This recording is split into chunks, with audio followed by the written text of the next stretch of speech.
Bonjour et bienvenue dans Avez-vous choisi, le podcast du vendredi qui vous invite à tout choisir dans votre vie. Je suis Oriane Savouré-Lucas, sérielle choisisseuse de ma vie. Dans la vie, j'ai les pieds sur terre et la tête dans les étoiles et je vous propose d'explorer avec curiosité le vaste et intrigant territoire du choix. Je suis coach et j'accompagne les personnes essoufflées par un quotidien survolté à tout choisir pour se créer une vie sur mesure, à la fois épanouissante et impactante. Ce podcast, c'est l'occasion pour moi de partager réflexions, questionnements, lectures, ressources qui m'inspirent pour choisir ma vie. Régulièrement, je vous propose de faire la connaissance d'une personne que je trouve inspirante sur la question du choix et je partage avec vous une conversation que j'ai eue avec cette belle personne et son précieux supplément d'âme. Une manière de poursuivre votre exploration du territoire du choix à travers la découverte d'un parcours singulier.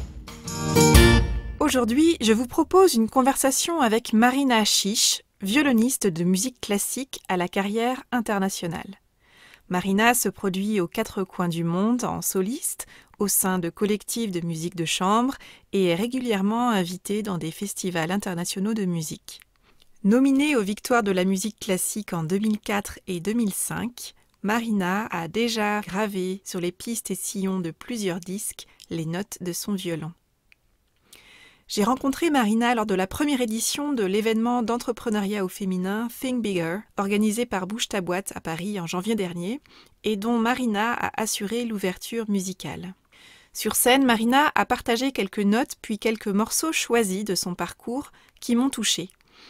À l'issue de sa prestation, quelques mots échangés nous ont donné envie de prendre rendez-vous pour une rencontre parisienne, quelques semaines plus tard, afin d'enregistrer une conversation autour du thème du choix.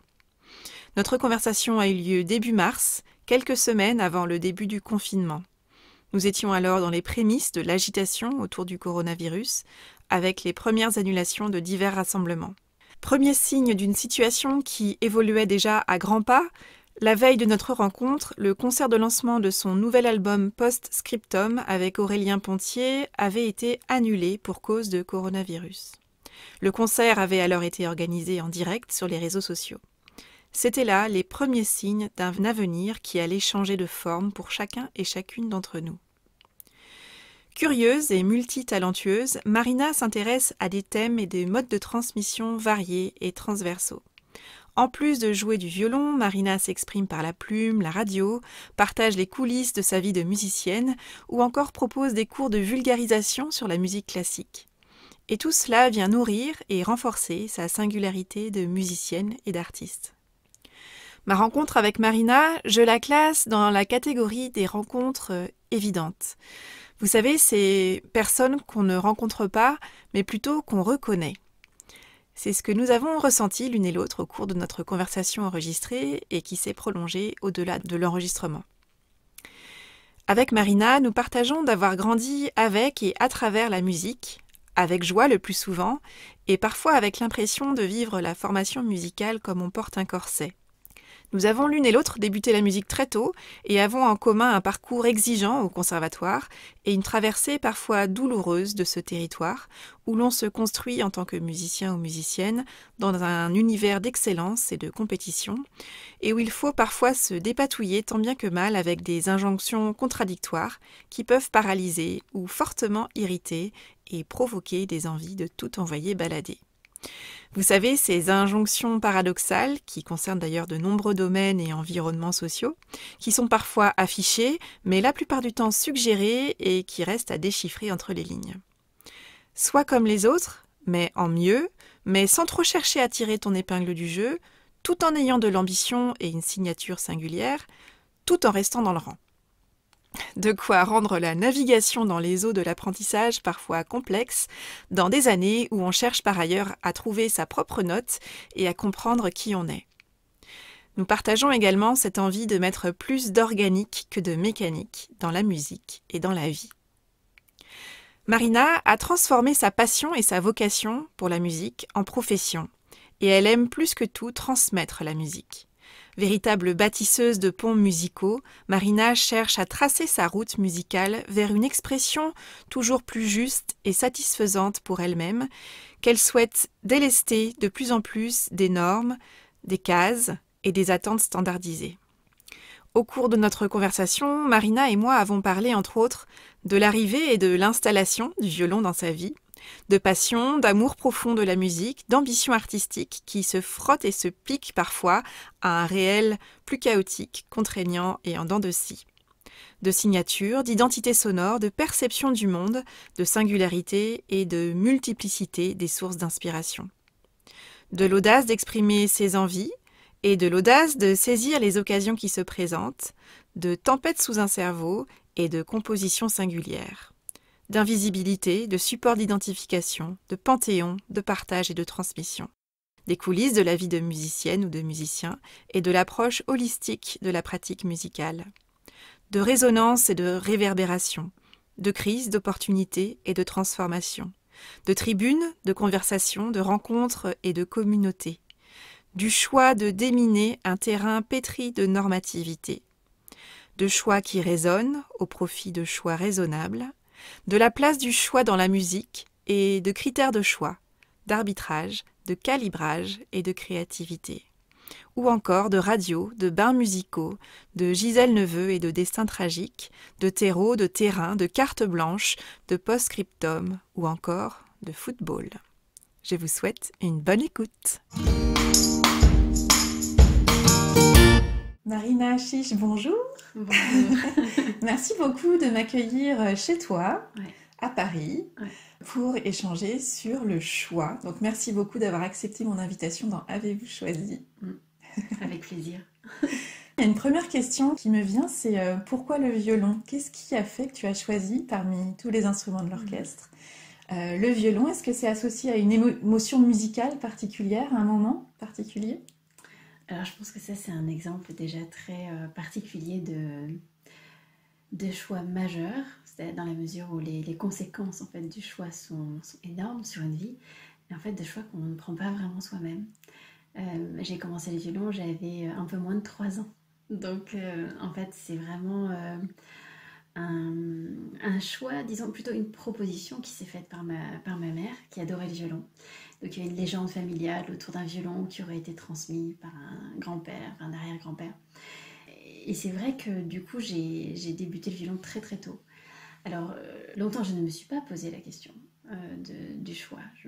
Pour moi il y avait une forme d'évidence dans la présence du violon dans ma vie et même une présence que je pourrais qualifier d'omniprésence. Et c'est assez tard que la question s'est posée, ou que je me suis posé la question. Et c'est vrai que même en le racontant aujourd'hui, c'est marrant parce que dans un premier temps, j'ai envie de dire donc que c'était un non-choix, puisque c'est pas vraiment moi qui ai choisi. Et pour autant, quand on observe le parcours de gens qui font de la musique ou d'amateurs, il y a des gens qui choisissent de ne pas continuer. Il y a aussi des gens qui choisissent de changer d'instrument. Donc peut-être qu'en fait, j'ai eu une manière un peu par défaut de me raconter que je ne choisissais pas, alors qu'en fait toutes mes actions et une passion grandissante s'installaient et faisaient qu'en fait j'ai renouvelé ce choix. Et à quel moment tu as fait le choix justement de te dire en fait c'est ça que je veux faire, ça va être mon métier, en tout cas j'en ai envie et je vais tout mettre en œuvre pour que ce soit mon métier.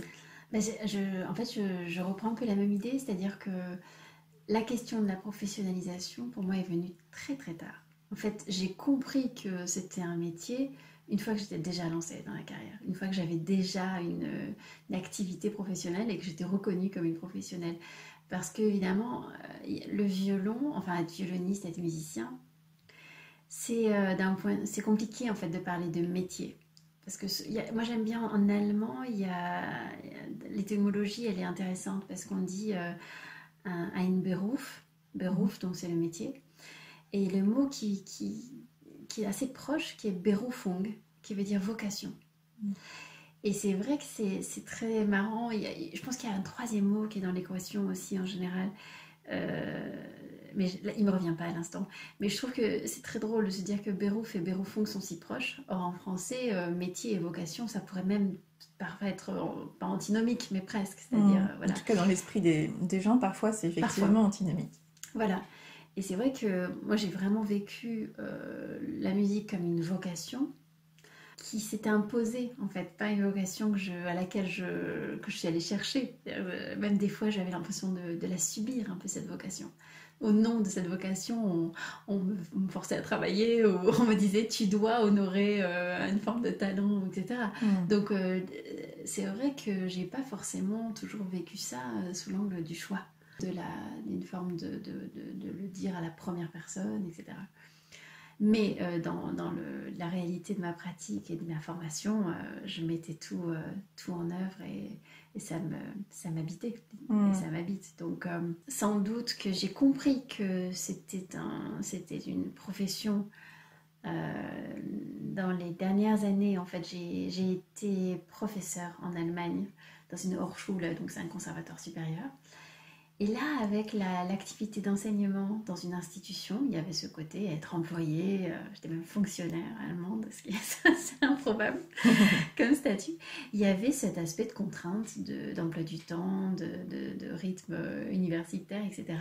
Et là, j'ai pris en pleine figure que c'était un métier, et que je veux dire, là, il y avait vraiment il y avait pas du tout cet aspect romantique d'une carrière de musicien que des fois on imagine assez... déréglé et assez facile à adapter à un rythme très personnel. Là non, il y avait vraiment un cadre très précis. Donc et justement, là, à quel moment t'es sortie des rails finalement? Parce que ce que j'entends, c'est qu'il y a eu toute une première phase où en fait ça roulait, t'étais talentueuse. Alors ça roulait pas. C'est-à-dire ça roulait dans le développement. Ça a roulé il y a une accroche très très forte, donc affective, passionnelle, mais voilà, passionnelle. Donc il y avait quand même assez vite, peut-être vers 12-13 ans, les choses sont devenues plus complexes. Donc à la fois l'ancrage, l'amour profond de la musique, du violon, l'imaginaire sur les grands violonistes, avoir une forme d'ambition artistique. Je ne parle pas d'ambition professionnelle, mais d'ambition artistique. C'est vraiment cristallisé à ce moment-là. Donc j'écoutais des enregistrements, je me rêvais à la place des grands violonistes, enfin voilà, toutes ces choses où on se projette. Mais il y avait quelque chose qui devenait plus complexe dans ma relation avec mes professeurs, dans plus de compétitions, de concours, avec des réussites, avec des échecs et à nouveau des réussites. Donc enfin, des choses comme ça un peu beaucoup plus chaotiques. Où régulièrement, je menaçais mes professeurs en leur disant « je vais arrêter le violon ». Et ça, c'était un leitmotiv. C'était la menace un peu ultime à laquelle souvent mes professeurs riaient à moitié en me disant « on sera tous morts, tu continueras à jouer du violon ». C'est une drôle de réponse, mais... Oui, mais en même temps, ça dit bien que ça a quand même été un parcours à un moment douloureux. C'est-à-dire que potentiellement, il y aurait pu y avoir une forme de dégoût qui t'aurait éloigné justement de la musique. Et donc, est-ce que tu arrives à identifier à quel moment il y a eu ce point de bascule où tu as réussi à t'approprier finalement la profession de violoniste pour en faire, non pas je rentre dans une case, je rentre dans la case du métier autour de la musique, mais j'exprime ma singularité de moi, Marina Chiche, violoniste. Voilà, est-ce que tu as identifié à un moment donné qui a été important pour toi ? Alors, c'est assez intime en fait, hein, cette question, je réalise. Je pense que j'ai eu plusieurs moments. Il y a eu peut-être des fractures dans mon parcours. Un grand moment, ça a été mon départ en 2008-2009. Je suis partie de Paris. Je suis allée habiter 1 an à Taïwan, ce qui était complètement insensé quelque part. C'est une proposition qu'on m'a faite et peut-être qu'on en parlera plus dans l'idée de prendre des choix, parce que là c'était vraiment un grand moment où j'étais assez en début de carrière, assez installée en France, et donc de tout remettre un peu en jeu comme ça. Il y avait une certaine violence en fait aussi dans cette décision. Dans ce choix qui n'était pas du tout conscientisé jusqu'au bout, loin de là. Donc ça, il y avait évidemment quelque chose qui se jouait pour moi, non seulement dans un choix de carrière, mais dans un choix du violon. Est-ce que je choisissais le violon ou pas ? Avec un peu une envie de prendre une forme d'année sabbatique, qui n'en a pas été une finalement, parce que j'enseignais le violon et que... Mais voilà, il y a quelque chose qui s'est recomposé à ce moment-là. Il y avait quand même une forme de rupture déjà dans le lieu géographique. Il y avait besoin d'une cassure. Il y avait une énorme rupture à plein de d'une points césure, y compris dans le terme musical quasiment. Exactement, ouais. Et plus tard, quand je suis rentrée de Taïwan, il y a eu à nouveau une phase très tendue par rapport à faire le choix du violon. Et puis, en fait, j'ai l'impression que cette sensation que ma singularité va s'exprimer ou peut s'exprimer ou doit s'exprimer, enfin passe avec le violon, et que en fait donc le violon est quelque chose que moi je choisis pour m'exprimer. C'est ton vecteur à toi. Non, c'est mon vecteur. C'est en fait assez récent. Je pense que c'est plutôt par rapport à mon retour à Paris qui date de 2 ans. Et ça, c'est quelque chose, je pense, que je perçois de plus en plus. Donc il y a moins de menaces. En fait, cette phrase que je ramenais souvent sur le tapis, dès que quelque chose devenait trop tendu ou trop compliqué dans ma vie, je vais arrêter le violon, je le dis plus. Parce que je le dis plus, je ressens plus le besoin, parce qu'en fait, tout simplement, quand il y a des phases où j'ai moins envie de jouer, ou il y a besoin de s'aérer, je suis moins dupe. C'est-à-dire quand le leitmotiv apparaît, je dis ah oui, d'accord, ok, on le connaît. Il y a peut-être juste besoin de poser, faire autre chose, parce que j'ai besoin de polyactivité. Enfin, je suis quelqu'un qui fait plein d'autres choses, et donc, mais je pense qu'il n'y a plus cette menace de rupture.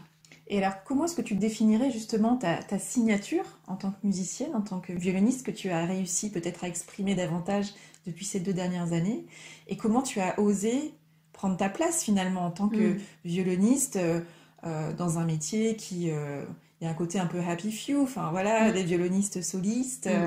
Voilà, comment est-ce que tu as petit à petit défini ta singularité en tant que violoniste, et comment tu as pris ta place, comment tu prends ta place aujourd'hui? Alors j'ai l'impression, c'est assez intuitif comme réponse, donc à prendre avec des pincettes, mais j'ai l'impression que cette singularité de violoniste, pour moi, elle passe d'une part par certaines spécificités de jeu, donc enfin, j'ai envie d'espérer peut-être quelque chose dans une identité sonore, quelque chose dans la manière de jouer qui peut quand même s'identifier. Voilà, c'est quelque chose. Il y a une dimension violonistique, artistique, musicale, je pense, qui pourrait être développée, mais sans doute, elle passe encore plus par un autre aspect, qui est ma singularité personnelle. C'est-à-dire d'acceptation de qui je suis, c'est-à-dire dans ma perception du monde, et de la complexité, en fait, de la multiplicité des sources auprès desquelles je me nourris.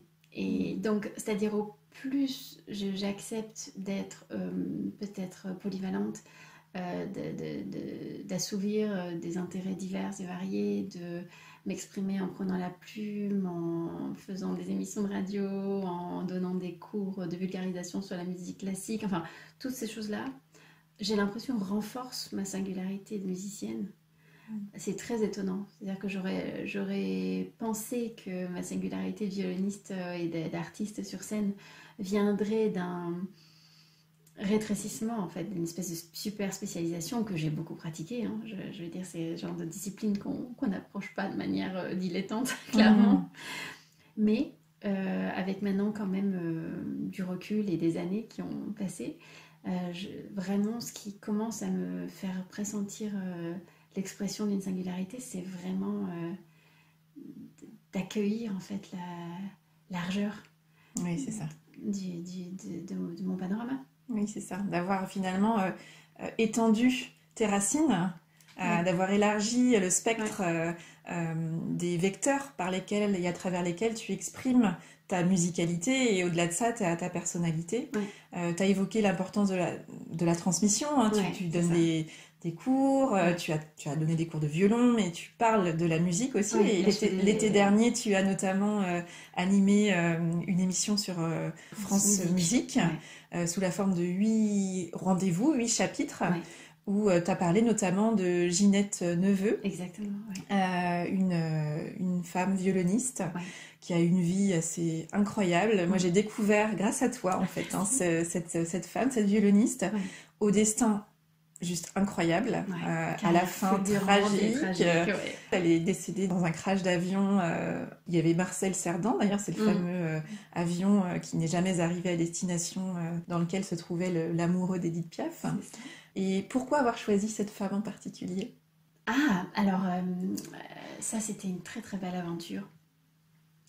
Et c'est marrant parce que là aussi il y a une dimension de choix qui se prend des fois un peu malgré soi, et c'est un inconscient en fait qui prend les orientations à notre place.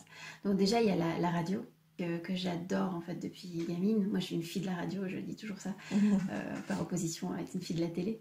Pour moi un foyer c'est un endroit où il y a un poste de radio et qu'on est regroupé autour du poste de radio. J'ai même travaillé scolairement avec la radio. J'ai même des fois travaillé mon violon avec la radio, ce qui peut sembler complètement fou. Je l'assume. Des choses un peu mécaniques. Bon, je le recommande pas, mais c'était pour faire tes gammes. Oui, c'est ça. Des choses, juste des répétitions un peu laborieuses. Un peu laborieuses, exactement. Et donc, je faisais ça en écoutant des matchs de foot. Enfin, c'est des commentaires de matchs de foot à la radio. Donc, tout en dématérialisé quelque part. Parce que je pense que justement, c'est un vecteur de l'imaginaire extraordinaire. Exactement. Voilà. Donc, il y avait déjà ça. J'ai fait beaucoup d'émissions de radio dans mon tout début de carrière. Donc, je sais pas, dans les années 2004, quand j'ai été nominée la première fois aux Victoires de la musique.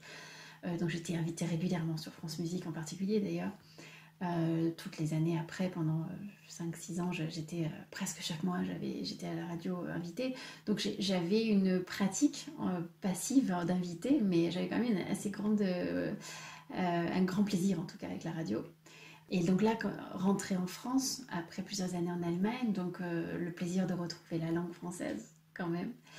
Donc je suis rentrée en contact avec des gens de la radio qui me connaissaient d'avant bien sûr, et j'ai un blog sur Facebook où je raconte les coulisses de la vie de musicien. Donc tout ça a créé un espèce de terreau et de terrain sur lequel on s'est rencontrés avec ces personnes de la radio. Et donc il y avait un intérêt en fait de collaborer.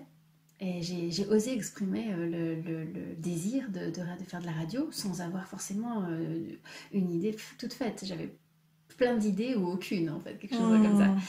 Et on m'a proposé en fait cette émission, et donc là c'était carrément donc de l'animer, de la présenter, mais de la produire. Donc vraiment j'avais t'avais presque carte blanche, quoi. J'avais carte blanche, alors à valider bien sûr, mais carte blanche, et puis une responsabilité, une charge incroyable. Donc c'était magnifique.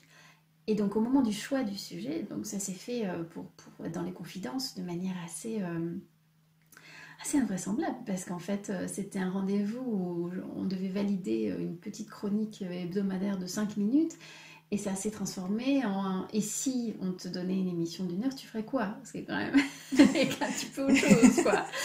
Il y a un petit décalage. J'étais pas spécialement préparée, pensais-je, à répondre, et donc j'ai brainstormé en temps réel quand même, ce qui est quand même pas toujours évident. Et j'ai réagi, c'est là où je parle d'inconscient, à des préoccupations de ce moment-là. Et pour la petite histoire, parce que je pense qu'on partage cette fibre de femmes qui prennent la parole quelque part. Et qui prennent leur place. Exactement. Et il y avait exactement à ce moment-là la coupe de foot féminin, Coupe du monde de foot féminin. Et j'avais ces discussions avec des amis, donc, parce que je suis fan de foot depuis l'enfance, et je me disais c'est étrange quand même, parce que dans l'enfance, finalement, j'ai adoré la musique et le foot. On a rendu possible pour moi le fait que je puisse me projeter violoniste. Comment c'est possible? Et pourtant, par exemple, je me suis jamais rêvée footballeuse. Donc cette idée qu'il y a quand même un inconscient collectif qui va permettre certaines projections ou pas. Et en réfléchissant là-dessus, je me suis dit, mais qu'est-ce qui a fait que, en tant que femme, pas une seconde, je me suis dit, je vais avoir des barrières parce que je suis femme. En tout cas, dans un premier temps, en tant que femme, je ne parle pas actuellement d'une thématique homme-femme actuelle dans la société, évidemment, qui est brûlante et qui reste très, très réelle aussi dans mon domaine.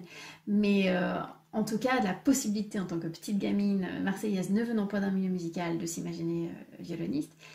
Et donc j'ai pensé à Ginette Neveu, qui était donc cette grande violoniste, née en 1919, morte en 1949, dont j'avais les enregistrements. Parce qu'elle a laissé quelques enregistrements absolument cultes, que moi j'ai écoutés, notamment dans mon adolescence. Et et je pense que voilà, toutes les jeunes violonistes françaises, peut-être pas toutes malheureusement, parce que justement elle a été quand même sacrément invisibilisée. Enfin, moi je trouve qu'elle devrait avoir une place énorme dans notre même matrimoine, enfin en tout cas patrimoine national. Je veux dire, c'est la grande violoniste française. Or, il n'y a pas de documentaire sur elle, il y a très peu d'images, mais enfin quand même. Donc, pour revenir à cette idée de pourquoi cette femme, ben voilà, c'est-à-dire qu'en temps réel, elle m'est apparue comme cette icône qui avait été un support d'identification pour moi. Ton inspiration? Ben oui, une inspiration. Alors, en parallèle avec des grands violonistes au masculin, parce que c'est vrai que moi, mes grandes idoles, c'était plutôt Jascha Heifetz, Fritz Kreisler, Christian Ferras. Bon, ça, c'est des noms que les violonistes connaissent énormément, le grand public peut-être moins. Mais c'est vrai que j'ai réalisé que dans mon adolescence, c'était des hommes que je voulais imiter. Je voulais être Jascha Heifetz, je voulais... mais la seule femme qui était dans ce panthéon, bah, c'était Ginette de... C'était son seul rôle modèle féminin, en fait. Voilà. Alors, il y avait des femmes très actives, qui étaient plus jeunes d'ailleurs, et qui font encore des carrières merveilleuses, mais j'avais du mal avec ce qu'elle projetait comme image. Je pense à Anne-Sophie Mutter, par exemple, qui est une immense violoniste allemande, qui est une espèce de star de la musique classique, mais qui avait une image comme ça très érotisée, qui revendiquait ses robes bustiers que je porte d'ailleurs, donc il n'y a pas, y a pas de jugement par rapport à ça, mais c'est vrai que moi, gamine, j'avais pas envie d'être Anne-Sophie Mutter. J'avais envie d'être Ginette Neveu ou Jascha Heifetz, quoi. Tu as évoqué un point que j'ai trouvé passionnant dans ton discours et dans ton parcours, c'est ce blog que tu tiens, ces chroniques que tu partages, à travers lesquelles tu partages les coulisses de ta vie de musicienne, et plus largement les coulisses de la vie d'une musicienne ou d'un musicien. Et je tenais à te remercier pour ça, parce qu'en fait, moi, j'ai aussi un parcours de musicienne au conservatoire. Et j'ai toujours trouvé, alors je le conceptualisais pas à l'époque, mais moi, contrairement à toi, j'ai pas longtemps dépassé cette phase un peu de dégoût que m'a apporté cette rigueur, ce travail, cette exigence, où j'avais l'impression qu'on se concentrait plus sur mon instrument que sur moi, finalement. Je devais être au service de mon instrument. Oui, c'est ça. Et en découvrant tes chroniques, j'ai apprécié cette approche holistique que tu proposes, où tu expliques en quoi, finalement, les musiciens, quand on travaille énormément, quand on est dans des pratiques très engageantes et engagées, ça devient très vite compliqué si on dissocie l'instrumentiste de son instrument et si on ne prend pas au moins autant soin de l'instrumentiste que de l'instrument. Donc merci de partager ça, parce que je trouve que c'est hyper important, et je trouve que c'est un discours qu'on entend encore très très peu dans l'univers de la musique. On en entend beaucoup parler dans l'univers du sport. On parle des athlètes de haut niveau, on met en avant leur pratique, mais pas juste leur pratique technique, mais également toute la sphère autour de tout ça, c'est-à-dire la nutrition, le sommeil, qu'est-ce que c'est qu'une routine, le mental, la gestion du stress, la gestion du temps, la gestion de tous les à côté de ce qu'est une vie de musicien.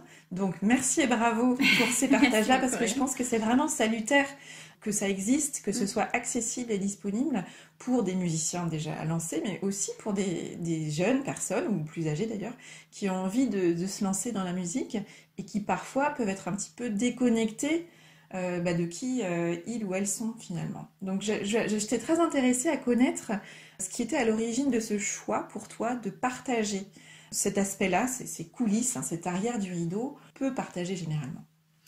Oui, alors merci beaucoup déjà pour ta lecture du blog et ton appréciation. Ça me touche beaucoup, parce qu'effectivement c'est un projet qui m'a pris beaucoup de temps et qui continue à en prendre, et qui a été quand même une belle aventure assez inattendue. Alors je pense que l'idée de partager sur les coulisses, elle ne m'était pas étrangère. Déjà aussi à la radio, c'est-à-dire quand j'étais invitée, c'est vrai que souvent on me disait que j'avais un ton un peu plus décontracté, et que je ne faisais pas en sorte de maintenir l'espèce d'écran de fumée derrière, ou le piédestal sur lequel on peut être mis des fois. Donc ça, c'est peut-être mon côté marseillaise un peu comme ça, qui est un peu plus casual. Casual ou authentique, finalement. Oui, après, sans forcément jugement, mais enfin un petit côté comme ça, on ne tente même pas de maintenir la façade, quoi. on n'est pas complètement dupe. Donc il y a ça, il y a aussi le fait que je viens pas d'une famille de musiciens. Donc c'est pareil, j'ai eu la chance d'être baignée quand même dans pas mal de bains musicaux, mais c'était pas de première main, c'était pas familial, donc j'avais une fraîcheur, je pense, par rapport à certaines thématiques. Et puis, encore un troisième point, c'est l'enseignement à haute dose. Donc, pendant 5 ans, j'ai été professeur en Allemagne et c'était vraiment un gros poste. Et donc, j'ai beaucoup enseigné. Je me suis confrontée à plein de thématiques avec des élèves différents. Donc, il faut trouver des discours, des solutions, des outils, que ce soit de coaching même, vraiment. Donc, ça m'a fait beaucoup développer de ressources. Aussi dans des fois des thématiques d'interculturalité, parce qu'on ne peut pas prendre un dénominateur commun pour acquis. J'avais beaucoup d'élèves du monde entier, donc avec des perceptions des fois différentes, des enjeux qui se déclinent de manière très spécifique. Donc tout ça pour dire, il y avait un terrain, je pense, qui était là, et puis cette envie de transmission, en fait, qu'elle soit, encore une fois, par le micro, par le violon, par la parole, par l'écriture. Bon. Et ce qui a déclenché, c'est une crise, comme souvent, je pense. L'opportunité, on décrit souvent que les deux sont très liés, même au-delà de l'étymologie. J'ai eu une crise avec les réseaux sociaux, ce qui peut paraître drôle, puisque maintenant, c'est vrai que beaucoup de mon activité et de ma présence passe par le digital. Et je faisais partie de ces musiciennes et musiciens classiques qui n'ont pas grandi avec les réseaux sociaux. Donc, je suis pas née avec un smartphone, je suis pas née avec Instagram, loin de là. Ni avec Facebook. Et j'avais un soupçon aussi par rapport aux réseaux sociaux que je trouvais des fois insupportable, l'autopromotion, exhibitionniste, etc. Je trouve que les termes souvent sont plus négatifs que ce que je veux même vouloir dire. Enfin, il y avait quelque chose qui me gênait dans les réseaux sociaux. Et ça m'a gênée de manière même très profonde, au point que il y a sans doute 2 ans, je crois, avant l'été, j'étais sur le point de tout fermer. Donc encore dans cette idée d'être un peu radicale. J'arrête le violon, ok, en fait non. J'arrête les réseaux sociaux, en fait non. Je pense qu'il y a un pattern, comme on dit. Donc je me suis dit, je n'en peux plus, parce que je voyais bien que quand je postais quelque chose, ça avait une belle résonance, et que j'étais à l'étranger, donc il y avait cette idée de comment on crée de la réverbération, en fait, comment tenir les gens informés quand les gens sont éparpillés par le monde, et que moi-même je bouge, etc. Donc j'avais perçu la puissance des réseaux sociaux, mais je la subissais parce que je postais très peu régulièrement, et j'étais passive, j'observais. Donc je voyais tout le monde montrer leur vie idéale sur le réseau, et moi me dire mais c'est du cirque, et puis qu'est-ce que moi je fais là-dedans. Donc je voulais tout fermer. Et j'ai eu beaucoup de chance à ce moment-là, parce que j'en ai parlé autour de moi, et j'avais quelques amis qui travaillent dans le digital, et qui m'ont dit, écoute, qui n'étaient pas du tout dans la musique, mais ils m'ont dit, franchement, avant de tout fermer, réfléchis quand même, parce que c'est quand même une sacrée tribune. Et pile à ce moment-là, je vois passer des annonces sur la formation au marketing digital. Les algorithmes de Facebook étant impressionnants. Et j'ai assisté à des webinaires, donc c'est une espèce de séminaire en ligne sur le marketing digital. Et je me dis, je vais regarder. Et c'est donc ces amis me disent, la meilleure chose que tu puisses faire, en général, c'est de te former. Donc la formation. Or, sortie de ces cours de marketing digital, moi je vois absolument pas le rapport. Je me dis, mais c'est très intéressant, mais moi je ne veux pas faire de vente sur un site e-commerce de culottes, quoi. Donc, oui, c'est ça. Je veux dire, je suis pas contre, peut-être qu'un jour, voilà, mais là tout de suite. J'ai pas l'intention de devenir community manager ou. Non, voilà. Non, moi l'idée c'était plutôt trouvez-moi un community manager, comme ça moi je ne veux rien savoir de tout ça. Je me libère l'esprit et le exactement. temps de. Et j'ai eu la chance de tomber sur une boîte de formation qui s'appelle Live Mentor, en fait, formation en ligne. Et j'ai eu la chance d'avoir Alex Dana, donc le coach, le boss, le fondateur, voilà, en ligne. Que j'interviewe bientôt d'ailleurs. Ah bah génial, alors plein de, ça va être super. Alex est absolument extraordinaire. Enfin, vous allez, toi et les auditeurs, le voir. Donc ça a été une grande rencontre en fait, et j'ai eu la chance de l'avoir 5 minutes au téléphone, ce qui n'était pas du tout prévu, mais les personnes de Live Mentor ont compris que j'étais un petit peu sceptique par rapport au fait que le marketing digital pourrait s'appliquer à ma pratique. Mhm. Et donc Alex, je l'ai eu 5 minutes au téléphone et alors il a été extraordinaire parce qu'il m'a dit écoute, soyons clairs, 90% de la formation, ça te concerne pas du tout. Donc déjà, c'est quand même une marque. Ça, c'est quand même hallucinant comme processus Comme argument de vente. Mais ce qu'il faut que tu fasses, c'est il faut que tu crées une communauté. Et alors là, moi, j'ai complètement bugué sur le terme communauté en me disant mais ça veut dire quoi une communauté? Il me dit oui, mais t'as des fans. Je suis pas Beyoncé, moi, j'ai pas des fans, quoi. C'est la musique classique, allô? Et donc, il me dit non, mais t'as des gens qui suivent, t'as des gens qui veulent savoir tes dates de concert, t'as des gens qui seront prêts à acheter ton disque parce qu'ils aiment ce que tu. Enfin voilà, ils suivent ton évolution. Et là, d'un coup, je me suis dit mais c'est vrai que plusieurs fois on m'avait reproché de ne pas avoir prévenu que je jouais à Paris ou que je jouais à droite à gauche. On me dit ah, mais voilà. Donc en fait j'avais souvent ces messages-là, mais je ne les voyais pas, je les occultais. Et donc Alex m'a lancé sur l'idée de faire un blog.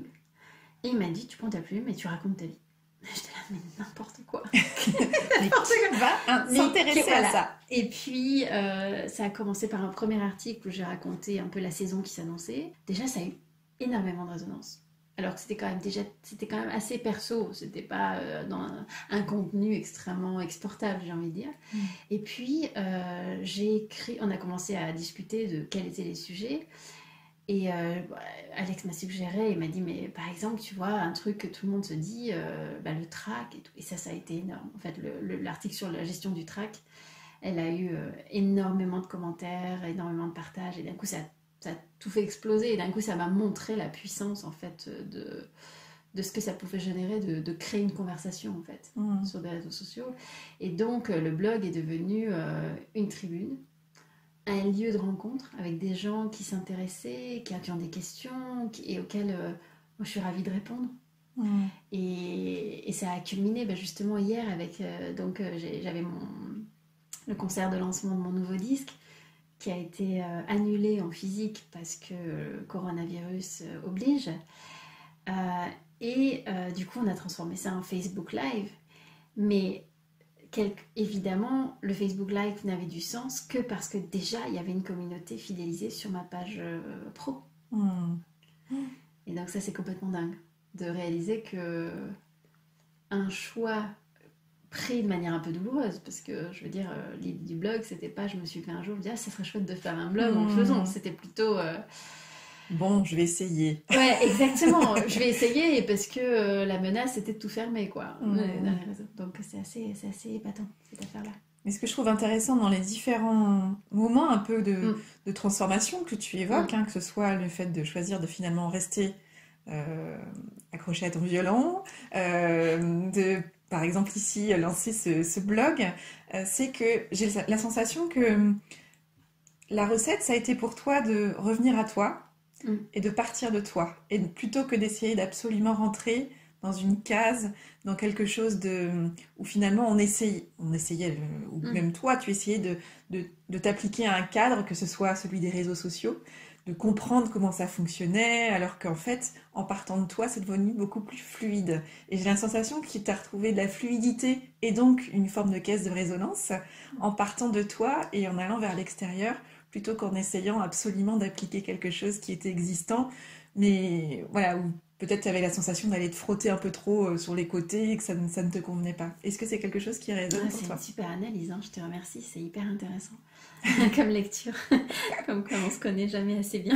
Mais je pense que c'est très intéressant que tu soulignes ça parce que une des grandes thématiques pour moi qui est encore très actuelle par rapport à cette idée de singularité, c'est justement de débusquer, de déminer un terrain pétri de normativité.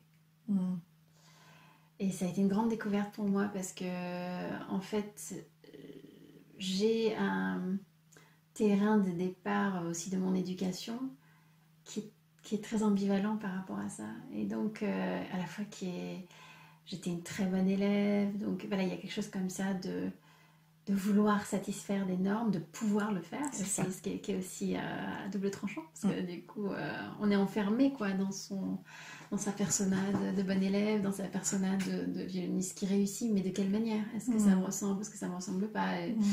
Et c'est Et c'est vraiment un chemin pas toujours, enfin qui est des fois je pense douloureux, mais qui est fascinant en tout cas enfin, moi je suis des fois horrifiée en fait de moi-même, de voir à quel point je porte des cages de normativité. Là où j'ai envie de me penser très libre, de me dire on est en 2020, une femme française libre, etc.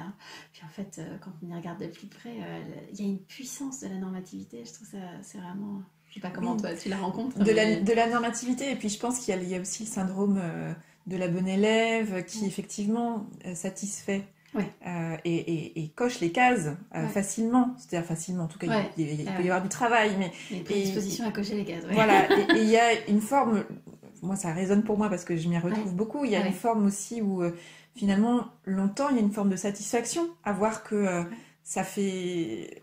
Ça convient ce qu'on fait. Voilà, il y a surtout dans un parcours qu'on a eu l'une et l'autre de bonne élève et de musicienne dans un cadre très classique de conservatoire où il y a des enjeux réguliers, il y a des concours, il y a des normes à suivre justement et où on s'aperçoit que ça marche. Donc à quel moment on a tout intérêt à devenir vraiment soi et à quel moment finalement rester dans le rang puisque ça fonctionne, pourquoi changer?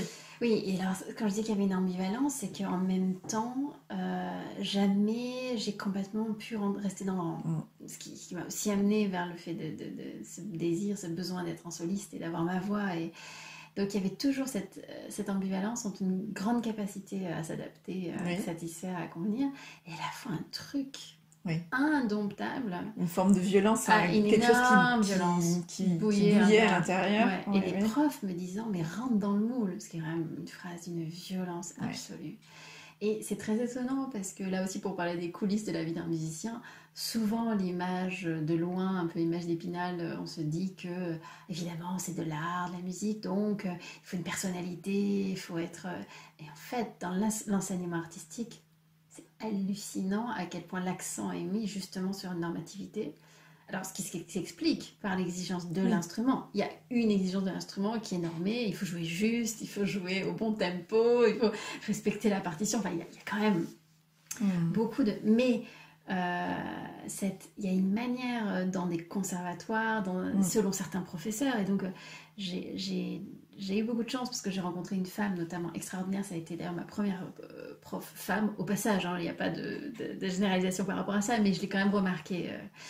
Et ça c'est quand j'étais en Allemagne et j'avais déjà 22 ans, un truc comme ça, 23 ans.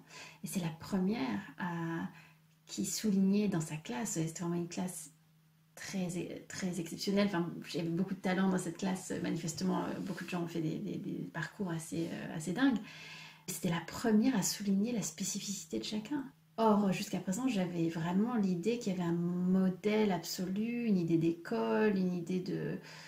C'est comme ça, c'est pas autrement. Et tout ce qui venait de déborder était vu comme une faute, était vu comme une défaillance. Or, on le sait bien quand même que dans un point de vue artistique et même dans un point de vue humain, c'est souvent là où il y a une fêlure, où il y a une fracture, où c'est là où la lumière passe. C'est la singularité qui porte l'âme de chacun finalement, qui permet cette expression. C'est vrai que pour moi, ça reste une fascination de me dire... Et donc, de plus en plus, j'ai la sensation que voilà, je suis intimement convaincue de plus en plus que voilà, cette singularité, c'est justement ces choses qui ne peuvent pas se cadrer, et tant mieux, et ainsi soit-elle. Mais c'était contre-intuitif quand même pendant longtemps, et pourtant dans mon comportement et dans l'expression de ma personnalité, c'était toujours là, donc il y avait toujours un côté, ce côté indomptable que je disais. Comment est-ce que le choix s'intègre dans ta pratique de musicienne, puisque dans la pratique de musique, il y a bien sûr il y a le choix de l'instrument, il y a le choix parfois aussi des partenaires, à la fois pour toi un luthier ou une luthière, l'archetier, les partenaires aussi de musique de chambre, etc. Il y a une question aussi de tempo, de cadence, comment trouver le bon tempo au-delà de la partition elle-même, mais dans ta vie de musicienne. Comment est-ce que tu trouves... Est-ce que tu as affiné peut-être les ingrédients qui font que dans ta carrière de musicienne, tu parviens à faire des choix qui soient les plus justes pour toi? C'est une grande question. En fait, c'est vertigineux le nombre de choix qu'on doit faire. Ça, je pense que c'est lié à la vie de freelance. Hein. C'est-à-dire quand j'étais prof en Allemagne, donc j'avais toujours mes concerts, effectivement. Ça peut-être, ça c'était un grand choix, ça, pour moi, d'arrêter, de lâcher ce poste. Ça, c'était un grand choix. Justement parce que dans ma vie de musicienne, je me rendais compte que j'adore l'enseignement, j'adorais... Et puis en plus, je devenais... on dit un de mieux en mieux, enfin comment on dit Oui, tu deviens meilleure avec la pratique, exactement. Tu t'affines, tu Au prends bout de 5 ans, ta j'avais un savoir-faire pédagogique qui avait vraiment évolué parce que j'ai démarré, j'avais déjà des connaissances et un savoir-faire parce que j'avais eu ces expériences, notamment à Taïwan, etc. Mais en 5 ans, j'avais vraiment... je savais faire évoluer un élève, entre guillemets. Enfin, j'avais vraiment beaucoup d'outils. Après, l'alchimie était là ou pas. Mais ça devenait satisfaisant. Donc, quelque chose qu'on sait faire et puis ça marche. Mais je me rendais compte que d'un point de vue d'énergie et de temps, ça me bouffait complètement. Et enfin, il y avait plein de choses, en fait, évidemment, qui rentraient dans l'équation. Mais pour moi, ça a été un grand choix de me dire, artistiquement et musicalement, d'entendre que j'avais envie d'avoir ce temps et cette énergie pour moi. Pour moi, au sens de l'exploration de ma personnalité et aussi de jouer à la première personne. Et ça a été un énorme choix. Beaucoup de mes collègues n'ont absolument pas compris parce qu'on ne lâche pas ce genre de poste en général. Parce que le métier de la musique est tellement incertain. Et là, quand on a un poste de fonctionnaire, est très très bien reconnu et payé d'ailleurs en Allemagne. Donc c'était vraiment un choix fort. Mais sinon, effectivement, il y a plein de choix, les choix des partenaires. Donc en fait, j'essaie vraiment de me laisser guider par un vrai intérêt artistique et par des affinités personnelles. C'est-à-dire, c'est vrai que à une époque, j'ai peut-être souffert de non-choix où je me laissais caster, comme là où on me proposait de jouer avec un tel ou un tel. Et je le faisais en me disant que ça m'amènerait vers le nouvel engagement ou que c'était toujours des rencontres. Donc j'ai fait beaucoup d'expériences, dont plein qui étaient super. Mais il y en avait quand même qui ne me satisfaisaient pas parce qu'on n'était pas du tout sur la même longueur d'onde. Et maintenant, je mets beaucoup de valeur à vraiment choisir mes partenariats. Donc soit c'est parce que c'est des gens que j'adore humainement et avec lesquels on a les mêmes valeurs musicales. Ça, en fait, c'est assez non négociable. Oui, en fait. C'est les fondamentaux, ça. Et si je sens qu'il n'y a vraiment pas de connexion sur des valeurs profondes musicales, je fais tout pour que ça ne se fasse pas. Je fais tout pour que ça ne se fasse pas, ou que ce soit transformé en autre chose, ou alors je le prends en mode expérience. Donc on a des fois des festivals de musique de chambre où là il y a un cast pendant une semaine par exemple, et donc c'est des one-shots, on pourrait dire. Donc si c'est l'occasion de tester quelque part. Voilà. Et donc j'essaie quand même de garder des zones d'ouverture, parce qu'évidemment il ne s'agirait pas de refermer complètement la palette. Mais donc c'est vraiment un équilibre, comment on dit, un équilibrage, un arbitrage au coup par coup. Mais quand même, je ressens que il y a des collaborations que j'ai vraiment envie d'approfondir et que j'approfondis maintenant beaucoup plus. Donc il y a moins de partenaires quelque part, mais ceux avec lesquels je joue, on est sur la même longueur d'onde et voilà. Après, sur les choix de concert, il y avait cette règle très très basique que m'avait dit un ami polonais, je crois. Donc c'était en anglais, il m'avait dit, il y a les 3 P, et c'était profit, prestige et pleasure. Donc de passer au crible de ces 3 filtres, en fait. Donc le profit, à définir, mais bon, peut-être financier, le plaisir et le prestige d'un engagement, et qu'il fallait qu'il y ait au moins 2 des catégories qui soient remplies. C'est-à-dire qu'on peut accepter de faire un concert qui va pas être très bien payé, mais parce qu'il va être tellement prestigieux, on va avoir tellement de plaisir à le faire, ou alors inversement, voilà, etc. Et c'est pas une règle gravée dans le marbre, et puis ça simplifie des fois des choses qui sont beaucoup plus complexes. Mais ça donne quand même des fois un baromètre assez sympa, parce que des fois on propose des concerts qu'on n'a pas vraiment envie de faire, et puis en plus c'est pas vraiment bien payé, et puis donc, à un moment on se dit non mais oh, non, mais oh parce que c'est vrai que très vite on est très formaté en tant que musicien, on a envie de jouer. Oui, c'est ça. On est déjà content d'être choisi quelque part. Oui, alors là, il y a quand même un cap aussi professionnel où quand on comprend que quand même on a une certaine notoriété et que quand même, justement, quand on a un blog, on a une communauté derrière soi, et puis que ça fait quand même, on n'est pas un débutant dans le métier et qu'on a fait quand même ses preuves, alors avec plein de guillemets et beaucoup d'humilité aussi, mais quand même de se dire... 5 secondes, wait a minute, je ne suis pas complètement comme quand je sortais du conservatoire. Donc, il y a cet aspect-là. L'autre aspect qui est aussi le temps, le rapport au temps. C'est-à-dire que j'ai plus un fantasme d'avoir un calendrier sur-rempli, parce que je sais que ça peut être très toxique. C'est là, évidemment, un burn-out qui arrive très vite, le corps qui est trop sollicité, pas le temps de se régénérer. Artistiquement, une routine qui s'installe, on n'a plus le plaisir profond. Une déconnexion, en fait. Voilà, on joue toujours les mêmes choses pour assurer, entre guillemets.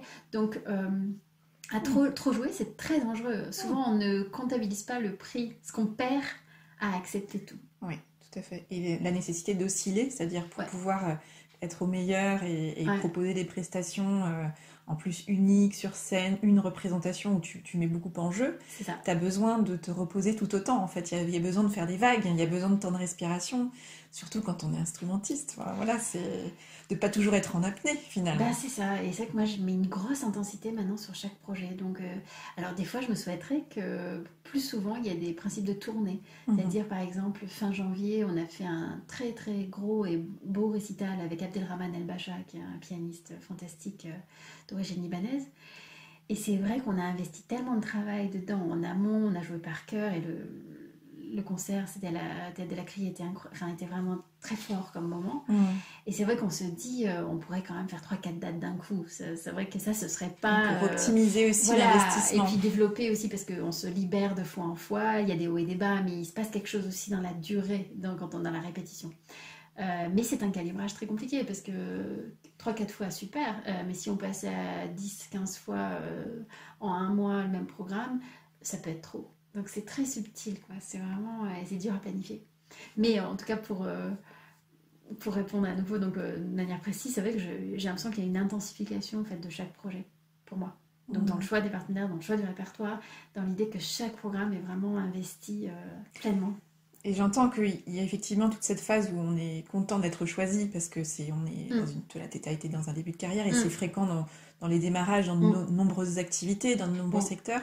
Et puis il y a ce tournant où à un moment donné on se dit je ne me satisfais plus d'être choisi. Il y a besoin de remettre du choix de soi-même.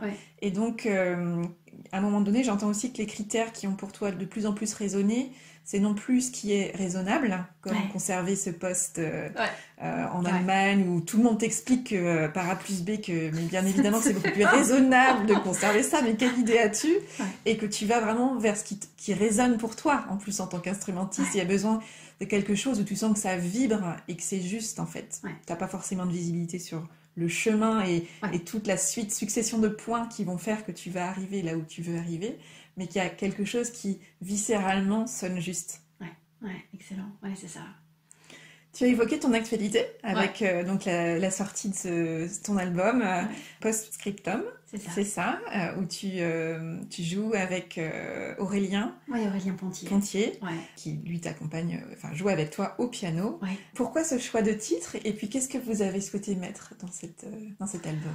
Ouais, alors là, le choix de titre était assez dingue. Et c'est marrant parce que aussi un aspect fort évidemment du choix, c'est la créativité en fait. Et comment des fois des choses nous apparaissent, on ne sait absolument pas d'où, et donc ça s'impose. Et donc ça paraît comme un choix, mais en fait c'était une vision plus qu'un choix. Et Post-Scriptum, c'est ce qui s'est passé. On enregistrait, c'était l'année en mars 2019, il y a un an. Et on réfléchissait, on se disait qu'il faudrait un titre. Parce que c'est vrai que maintenant les disques de musique classique, surtout quand c'est pas une monographie, donc c'est pas juste un compositeur, on aime bien qu'il y ait un titre. Et c'est vrai qu'il s'agit donc d'un florilège, une sélection de petits bis, donc ces petites pièces de 2-3 minutes qu'on joue à la fin d'un récital en général.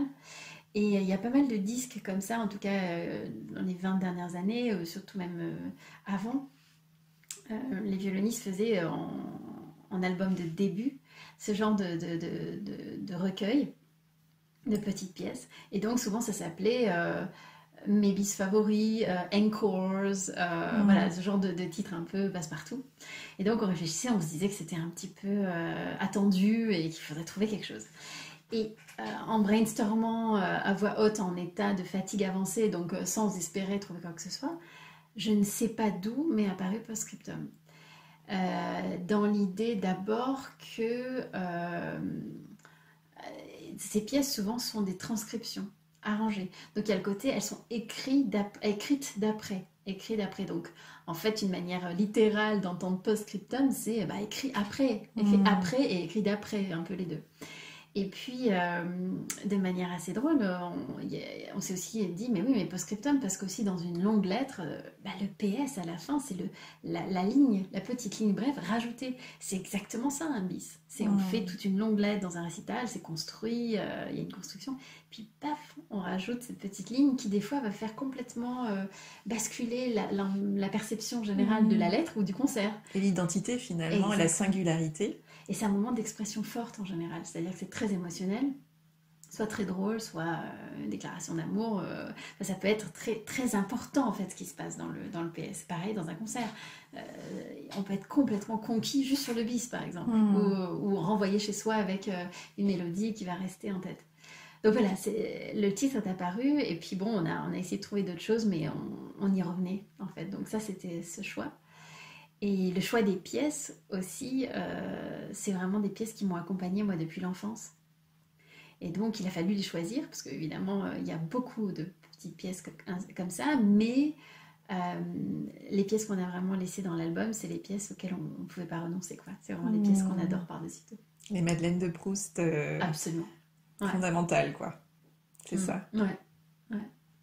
Quels sont les choix qui t'attendent là, dans les prochains mois, qui sont en train de mijoter? Je pense qu'il y a des enjeux de choix pour la gestion du temps. Moi, ça, c'est une grande thématique pour moi. D'arriver à choisir et de ne pas faire tel engagement ou de prendre des vacances. Et j'ai eu beaucoup de mal les derniers temps à arriver à caler ça. Et donc là, j'ai choisi de prendre quelques jours bientôt, tout bientôt. Et c'est vrai que c'est étonnant à quel point ça peut être...